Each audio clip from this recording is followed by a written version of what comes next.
Title: The Life of Bella. Bella had just turned 20, but life had already given her burdens heavier than many people twice her age.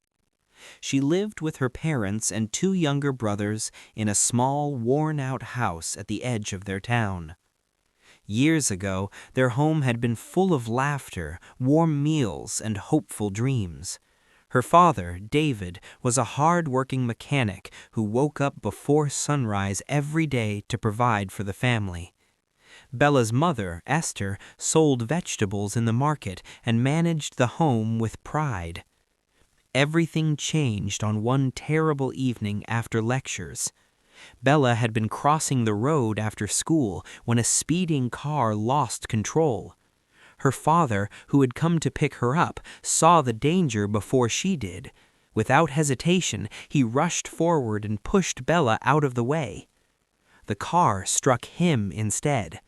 This incident happened when Bella was just in 100 level. Bella survived with only a few bruises, but her father's injuries were severe. After months in the hospital, doctors delivered heartbreaking news. David may never walk again. He may spend the rest of his life in a wheelchair. From that day on, the family's life slowly fell apart. Without David's income, money became scarce. The small savings they had disappeared quickly on medical bills. Esther's vegetable stall barely brought enough to buy food, and debts began to pile up. But what hurt Bella the most wasn't poverty. It was her mother's bitterness. Whenever Esther looked at David sitting helplessly in his wheelchair, her eyes often shifted to Bella with quiet resentment. "This happened because of you," she would sometimes say when frustration overwhelmed her. "If your father had not tried to save you, he would still be walking today." Those words pierced Bella's heart like sharp knives. Bella tried everything she could to help. She cleaned houses, washed clothes for neighbors, and sold snacks in the evening. But no matter how hard she worked, it was never enough. Sometimes Bella would go to the nearby bank to advertise her snacks to them, hoping to make more sales. One night, after the landlord came demanding rent, Esther lost her patience. "If you don't find a way to bring real money into this house, then you should go out into the streets and survive on your own." Bella barely slept that night. She sat beside her father, who had fallen asleep in his wheelchair, and silently cried. "I'm sorry, Dad," she whispered. "I will find a way to fix everything." Days later, Bella met a strange man through a woman who said he needed help with a personal matter. The woman spoke carefully and quietly. "The man is desperate. He only needs someone to help him prove something very important. You will be paid enough money to solve many of your family's problems." Bella felt embarrassed and ashamed of the situation, but Daniel treated her with dignity. He promised her that no matter what happened, he would help her family. Bella agreed, pleaded with the man to be gentle with her since she was a virgin, and this made the man to be extremely happy, unknowing to Bella that Daniel was hiding a secret about his true identity. Daniel was actually a billionaire businessman who often lived privately to avoid attention. He had chosen to meet Bella quietly because he did not want rumors spreading about his personal life. Months passed. Then, one morning, Bella began feeling unusually sick. After visiting a small clinic, the doctor smiled gently. "Congratulations," he said. "You are expecting a child." Bella's heart raced.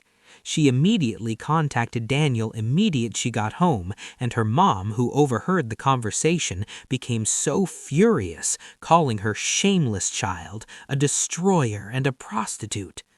Daniel, on the other hand, was overwhelmed with relief. The truth he had been trying to prove was finally clear.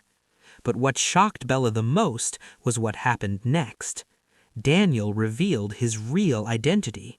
He was not just an ordinary man. He owned companies, properties, and businesses worth billions, and he had never forgotten Bella's courage and sacrifice. You helped me when I was desperate. You trusted me when you had every reason not to. I will not abandon you." True to his word, Daniel transformed Bella's life. He got married to her in a low key. He arranged the best medical care for her pregnancy. He paid off her family's debts, boosted their financial status, renovated their small house into a comfortable home, and even funded businesses for her mother. Bella's younger brothers returned to school with full scholarships, and David, Bella's father, received advanced treatment and therapy that improved his health and independence. At first, Esther felt deep shame when she realized how harshly she had treated her daughter. One evening, she sat beside Bella and finally spoke the words Bella had waited years to hear. "I was wrong," her mother whispered with tears in her eyes. "You saved this family, not destroyed it." Bella hugged her gently. Despite everything, she had never stopped loving her family. Months later, Bella gave birth to a healthy baby boy who was a replicate of Daniel.